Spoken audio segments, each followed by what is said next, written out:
On November 10, 1993, an hour-long documentary titled The Mystery of the Sphinx was broadcast in primetime on NBC to some 30 million viewers across the United States.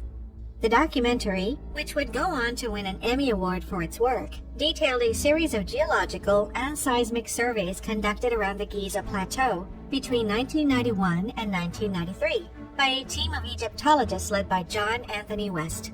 What West and his team had discovered during these surveys stunned the viewing audience.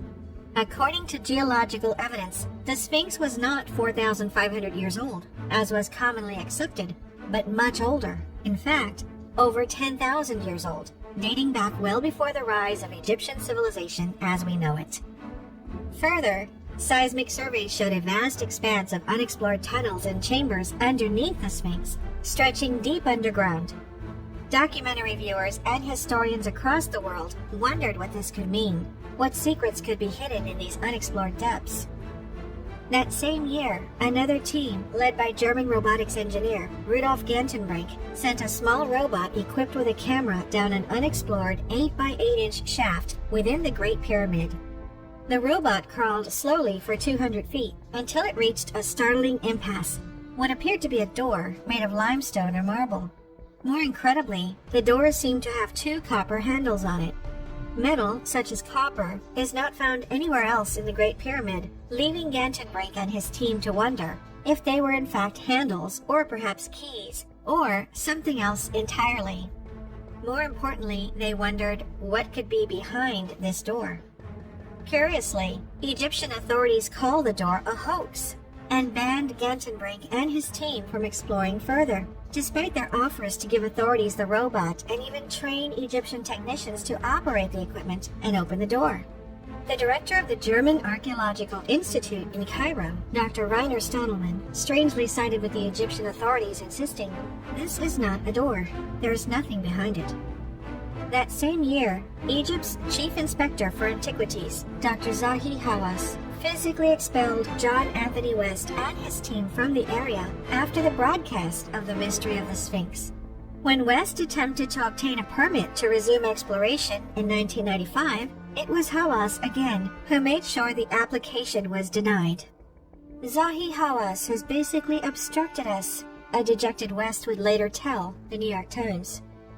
Certainly, Hawass was not alone, but rather part of what some Egyptologists describe as a mafia involved with the pyramids, controlling research permits, suppressing new information, and in the words of a petition signed by many thousands, hiding possible findings that could be of great importance to all members of the human race.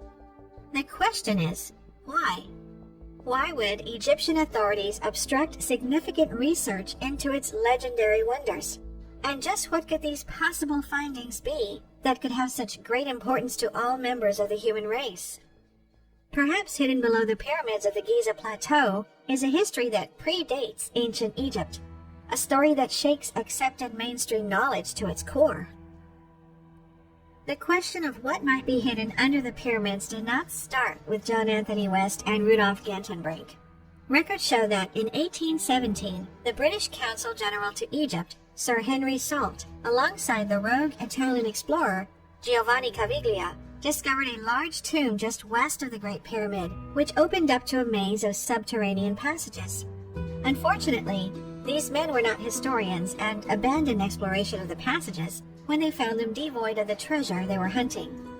Yet, stories and records alluding to the existence of a subterranean underworld beneath the pyramids have existed for thousands of years, recorded and retold by travelers, historians, and the prominent thinkers of the time. Consider ancient Greek legends about a hidden above and below ground complex known as the Labyrinth at the Hawara Pyramid, some 60 miles from Giza, as described by 5th century BCE Greek historian Herodotus.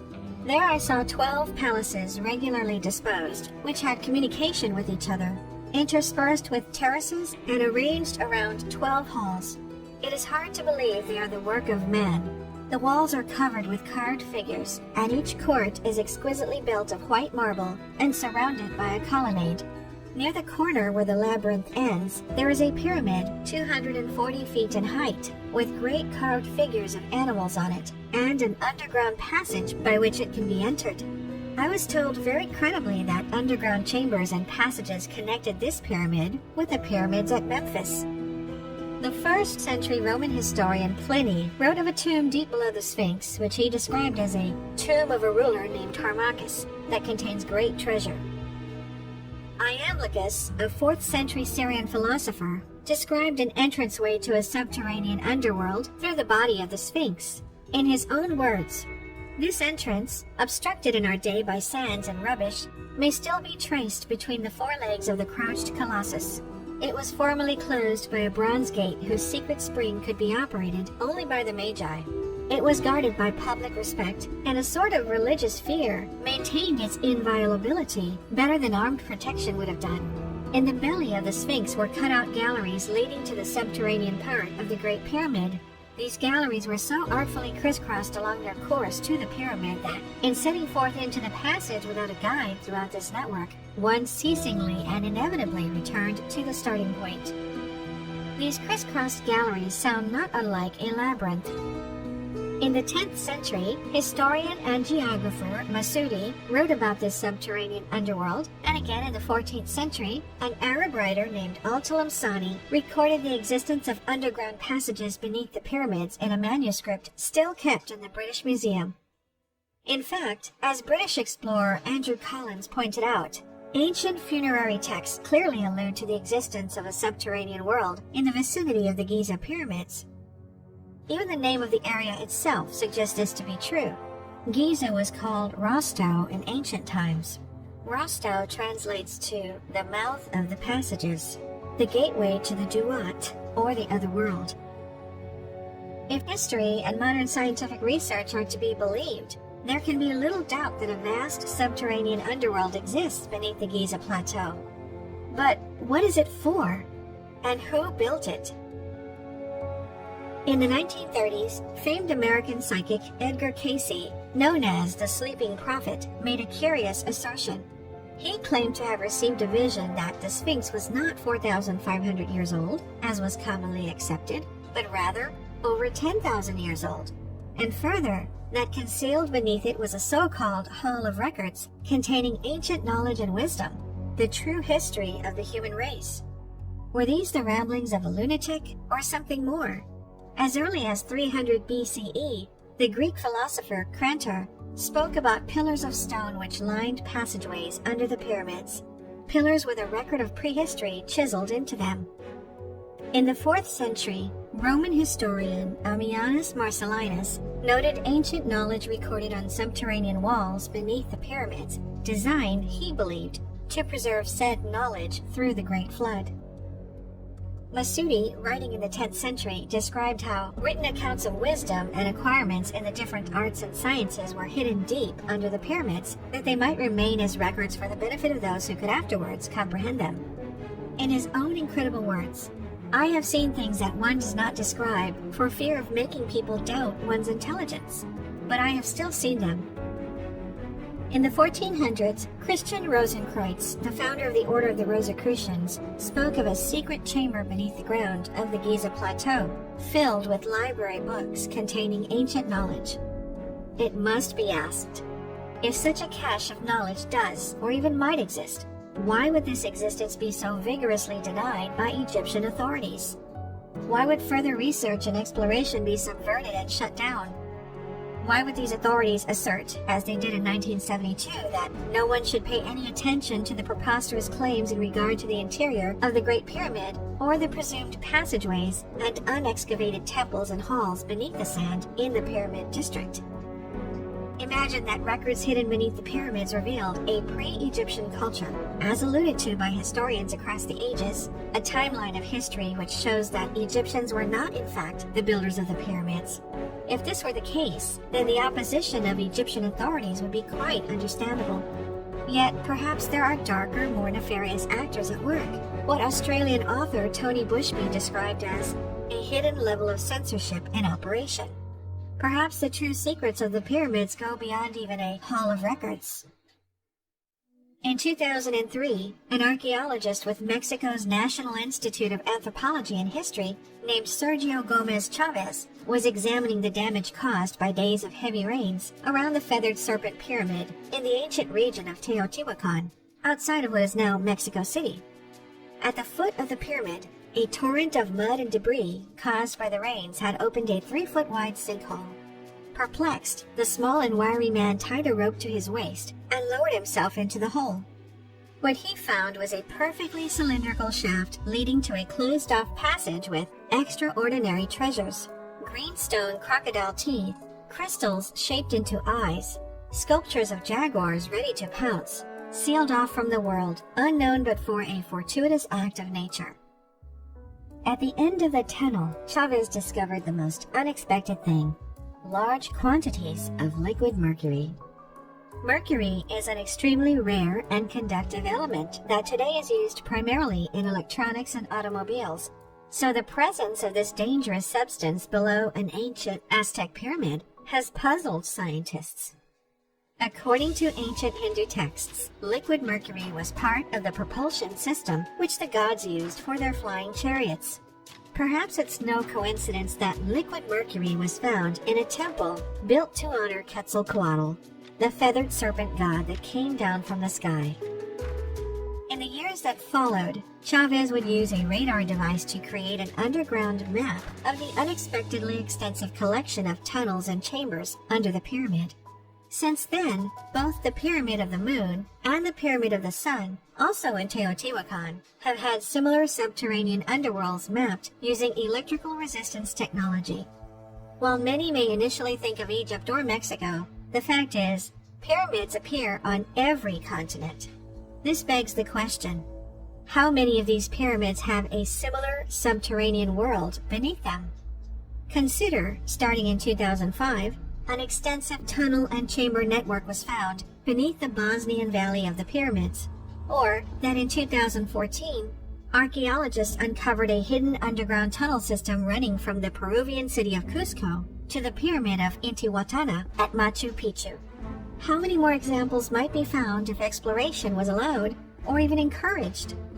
But the real question is, why are there similar pyramid structures with similar subterranean underworlds built across the world by cultures who knew nothing about each other? In 1891, famed inventor Nikola Tesla took to the stage at a conference in New York City to present a lecture to the American Institute of Electrical Engineers. In each hand, he held a light bulb. They were not connected to any wires, yet to the shock of those in attendance, both glowed brightly. Tesla explained that electricity was being transmitted through the air via 2 large pieces of metal he had set up on either side of the stage. He would go on to speculate how one might increase the scale of this effect over a broader area, perhaps even the whole world. By 1905, Tesla and a team of laborers, after working for a period of years, had completed the assembly of the 187-foot-tall Wardenclyffe Tower in Shoreham, New York. The enormous tower was held up by a root system buried some 300 feet in the ground and topped by a 55-ton dome of conductive metal. As Tesla explained, "In this system that I have invented, it is necessary for the machine to get a grip of the Earth. Otherwise, it cannot shake the Earth. It has to have a grip so that the whole of this globe can quiver."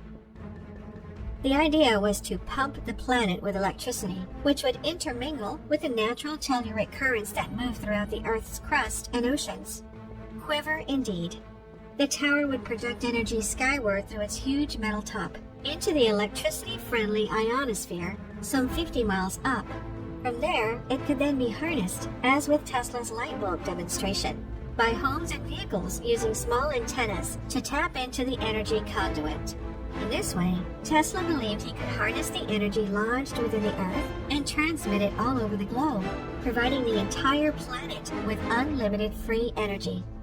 In 1905, Tesla filed a patent in the United States titled "The Art of Transmitting Electrical Energy Through the Natural Medium," and it appeared he could be on the precipice of something game-changing.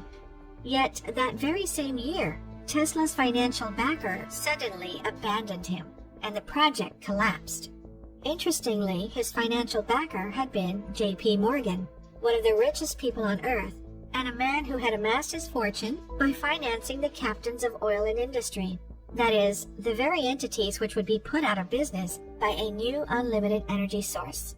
One cannot help but think of the hidden level of censorship described by Bushby. Though Tesla's legacy is vast, his plans for unlimited energy have mostly been forgotten or suppressed. Except, maybe they weren't his plans. A little-known fact about Nikola Tesla is that he was, throughout his life, fascinated by the Egyptian pyramids. He studied them, wrote, and thought about them often. It was what some have called an obsession. But why? The answer may be revealed in his 1905 patent, in which he included a design for his unlimited energy device called simply Tesla's electromagnetic pyramid. Consider this electromagnetic pyramid and the design of the Wardenclyffe Tower, and compare them to the construction of the Great Pyramid of Giza. At one time, the Great Pyramid was covered by an outer layer of white tufa limestone, blocks which fit together so perfectly that even a razor blade could slip between them. White tufa limestone is unique in that it does not contain magnesium, giving it tremendous insulating properties. This means that these casing stones would have perfectly insulated whatever was inside the structure. Beneath the casing stones, the pyramid is built on a different type of limestone, one which is known to increase its electrical conductivity in direct proportion to the weight exerted upon it, like, for example, the weight of a pyramid. More inexplicably, the passages within the pyramids and their underground tunnels are lined with granite. This seems strange since granite is one of the hardest stones on Earth, and thus one of the most notoriously difficult to work with. Further, there was no source of granite anywhere near the area, meaning the over 8,000 tons used in the pyramid had to be shipped there by boat from Aswan, some 500 miles away. This would seem like an incredible undertaking if the granite did not serve some specific purpose. Of course, granite is known to be slightly radioactive, filled with high amounts of quartz crystal, and as such is a well-known conductor of piezoelectricity. Think of a quartz wristwatch which can be charged by shaking. Further, granite is known to ionize the air around it, again increasing electrical conductivity. What could this all mean? These unusual materials used in specific situations. Consider that the Giza Plateau sits on top of a system of underground rivers. In fact, it has been shown that thousands of years ago, the mighty Nile River ran right past the pyramids.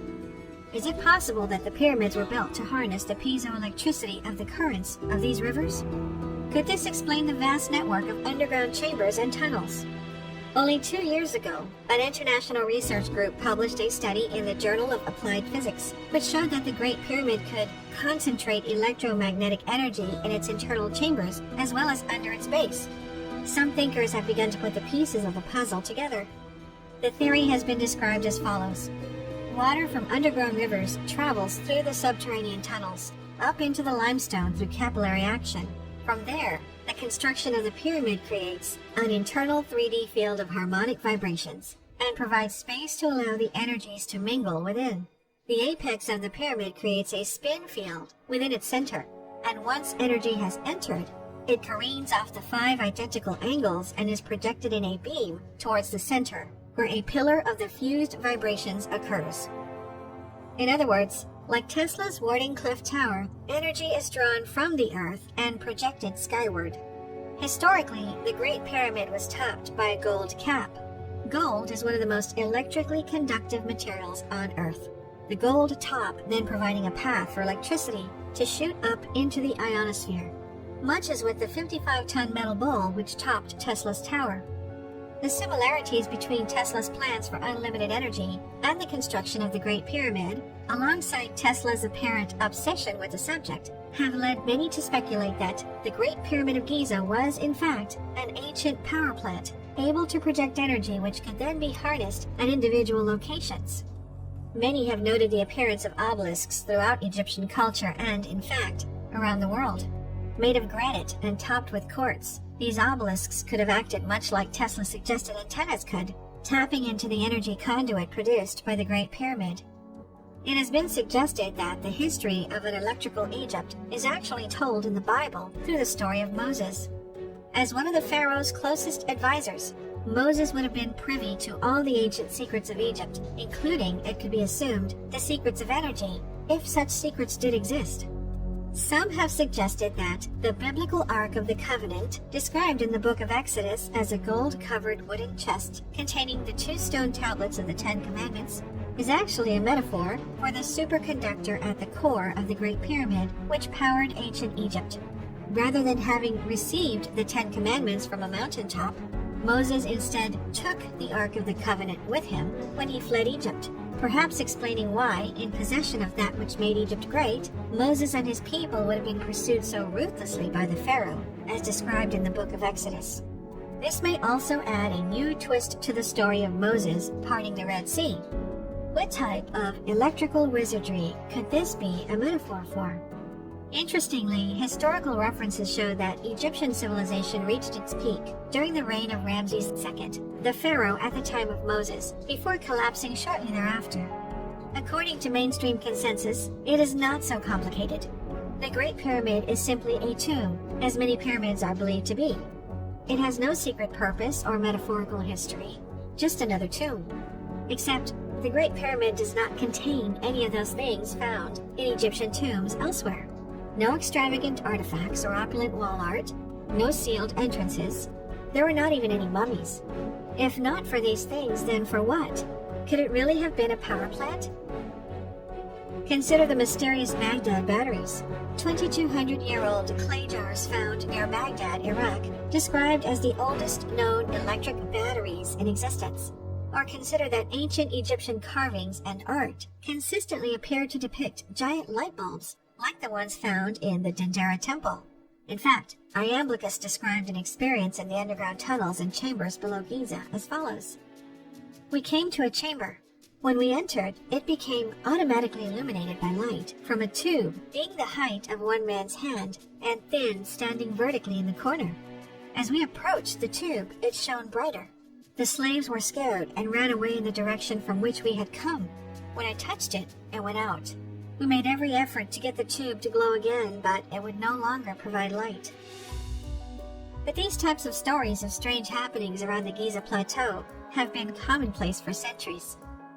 During the 9th century, Egyptian governor Ahmed Ben Tulun described a goblet of glass discovered in a tunnel under the Great Pyramid, which was found to be the same weight when empty as when full of water. Centuries later, in the 1930s, Egyptologist Dr. Salim Hassan attempted to pump the water out of subterranean chambers under the Giza Plateau, only to find that after 4 years of pumping, the water level had not descended at all. The water, which would have been key to a pyramid power plant, seems to have unusual properties around the Great Pyramid. Perhaps even more bizarre is the story of Sir William Siemens, a British inventor who climbed to the top of the Great Pyramid in the late 1800s. Upon reaching the summit, Siemens was alerted by a guide complaining of a shrill, ringing noise in his ears whenever they raised their hand with fingers spread.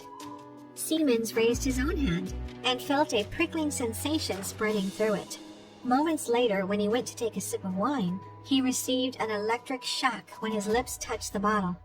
Puzzled, Siemens moistened a piece of newspaper and wrapped it around the bottle of wine to create a makeshift Leyden jar. Raising this primitive capacitor over his head and watching in stunned silence as sparks of electricity sailed through the air. A frightened guide tried to grab the bottle away from Siemens, who pointed the bottle at the man in self-defense. As he did, the man was thrown backwards onto the ground and knocked unconscious. It seemed almost as if a strong electrical current was emanating from the top of the pyramid. This occurrence remained unexplained for years, and in fact, it is no longer possible to climb to the top of the Great Pyramid, having been made illegal for purported conservation purposes. It is fair to ask, if the Great Pyramid is a power plant, how would the ancients have been able to create such a thing? Take a step back here. Even if the Great Pyramid wasn't a power plant, there are still many aspects of its existence which defy ancient explanation. Consider that the 4 corners of the Great Pyramid align perfectly with the 4 cardinal compass points, despite compasses not having been invented when it was built. Consider that when standing directly in front of the Sphinx on the summer solstice, the sun sets precisely between the Great Pyramid and the Pyramid of Khafra. Despite the fact the ancients could not have known this date, as the calendar year had not been determined. Further, consider that complex mathematical equations and concepts were used in the engineering of the Great Pyramid, equations like pi, which would not be discovered until thousands of years later. Quite simply, from a technical standpoint, as well as from a broader pool of knowledge, whether a power plant or not, the Great Pyramid, as well as many of the other pyramids across Egypt and the world, should have been impossible for the ancients to build. So, how were they built? Where did this knowledge come from? And what other knowledge might the ancients have been privy to? Here, the thoughts of Edgar Cayce, the American psychic who predicted the age of the Sphinx more than 50 years before science would prove him right, can again be examined for inspiration. In another of his prophecies, he claimed that a flying saucer was buried under the Great Pyramid of Giza. Perhaps this is not as outlandish as it seems. After all, many ancient carvings and cave etchings, in Egypt and elsewhere, depict what look like flying saucers. Perhaps this reveals the secret of how human beings could have possessed such seemingly impossible knowledge. They didn't, until it was brought to them by a group of extraterrestrials.